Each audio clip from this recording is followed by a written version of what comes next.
Maithili express की शानदार प्रस्तुति। खुशी रिकॉर्डिंग स्टूडियो बलुआहा।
खुशी रिकॉर्डिंग स्टूडियो बलुआहा।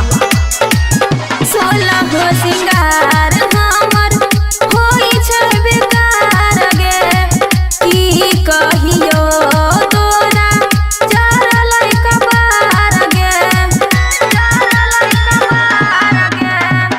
16 सिंगार हमर होई छै बेकार गे, की कहियो तोरा चढ़लै कपार गे।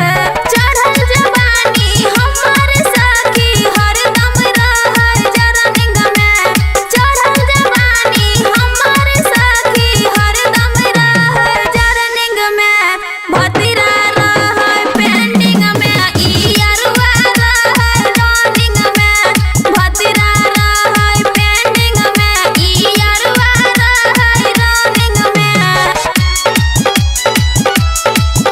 इयरवा रहै रनिंग में। खुशी रिकॉर्डिंग स्टूडियो बलुआहा।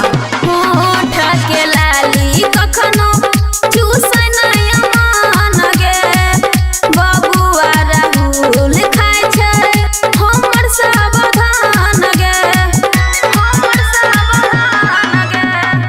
होठ के लाली कखनो चूसै नै मन गे, बबुआ राहुल खाय छै हमर सावधान गे।